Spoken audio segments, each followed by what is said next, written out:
तो भाटी जी का, भाटी जी देखिए पॉलिटिक्स ऑफ कन्वीनियंस है अपनी तरह से। देखिए बीजेपी को जो सूट नहीं करता, बीजेपी कहती है कि देखिए फलानी चीज गलत हो रही है। जो इंडिया अलायंस को सूट नहीं करता, आप कहते हैं कि देखिए ये गलत हो रहा है। ठीक है, समझिए आप। लेकिन एक चीज तो है, नरेंद्र मोदी जब 2014 में आए थे तो भ्रष्टाचार पे उन्होंने वार करने की बात कही थी। तो क्या नाचो मैं? और इस देश की जनता ने, कोटि कोटि जनता ने उन्हें अपार समर्थन भी दिया था। 2019 में आए तो उन्होंने, मुझे उनकी रैली का एक बयान याद में आता है कि मैं इनको जेल की दहलीज तक ले आया हूं, मुझे एक मौका और दो, मैं जेल के अंदर लेके जाऊंगा और आपकी पाई पाई लौटाऊंगा। ये नरेंद्र मोदी ने भाषण दिया। तेरा तो गेम बचाना पड़ेगा।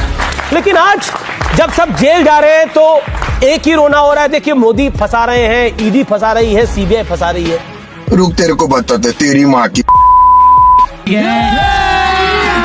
अभी मजा आएगा ना भिड़ो।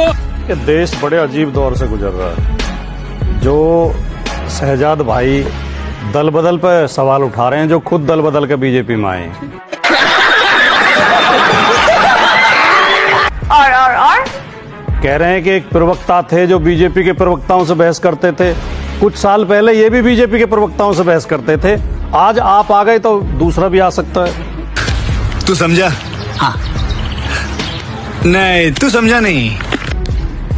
भ्रष्टाचार पे वो पार्टी आवाज उठा रही है जो देश के बड़े बड़े भ्रष्टाचारी जिन्होंने अपनी पार्टी में शामिल कर ली है। अखबार की खबर है, 25 नेता ऐसे हैं जिन पर भारतीय जनता पार्टी ही भ्रष्टाचार के आरोप लगाती थी। जूम करो। और जिसने बीजेपी ज्वाइन कर ली उनकी भ्रष्टाचार की फाइलें बंद हो गई। जैसे नाम लीजिए। अभी बता दे। जैसे कि अजीत पवार, 70,000 करोड़ का घोटाले का आरोप खुद माननीय मोदी जी लगा के आए थे।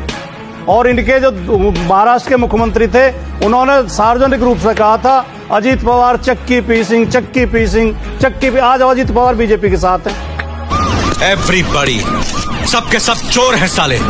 ये बिक गई है गवर्नमेंट। अब गवर्नमेंट में कुछ नहीं है। ये बड़ी अच्छी बात कही है आप। उनकी फाइल बीजेपी बंद हो के गई। साथ वो अब चुनाव में उनकी फाइल बंद हो गई है। शुभेंदु अधिकारी बंगाल में, आपने पूछा था, जैसे कि हेमंत विश्व शर्मा असम के मुख्यमंत्री हैं, उनके ऊपर बीजेपी आरोप लगाती थी।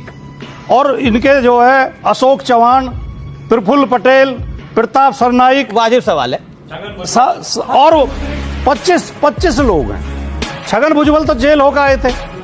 अच्छा, परिवारवाद पे वो पार्टी सवाल उठाती जिसके हर नेता के बेटे, पोते, बहू, भतीजा, कोई ना कोई राजनीतिक लिस्ट है बीजेपी के परिवारवाद की। अरे बाप रे, ये तो धोती खोल रहा है। इतना छोटा पहले कभी नहीं हुआ होगा।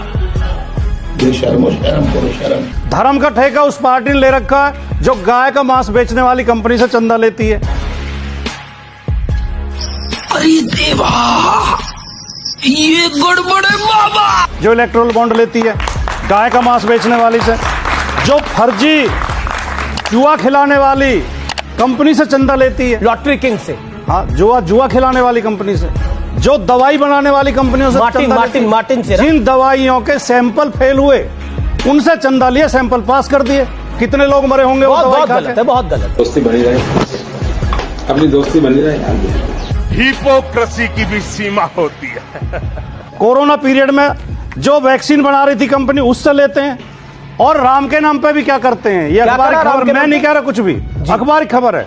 क्या खबर है? राम मंदिर का दर्शन, रामलला के दर्शन को आ रहे भक्तों से पग पग पर ठगी। तो साला होना ही चाहिए। ये अखबारों की खबरें हैं। हमारे माननीय प्रधानमंत्री जी जो बीजेपी के सबसे बड़े नेता हैं, वो खुद बताते हैं अपना जो व्यवहार, उनका तरीका है काम करने का।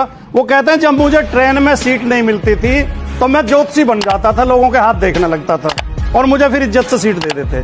जो आदमी एक रेल की सीट के लिए ज्योतिषी बन सकता है फर्जी, वो देश की सीट के लिए, प्रधानमंत्री की सीट के लिए क्या कर सकता है, सोचने की बात। ठीक है, ठीक कहा है। अरे ठीक है साला, ठीक कहा। मर्यादा रखिए, थोड़ी मर्यादा रखिए।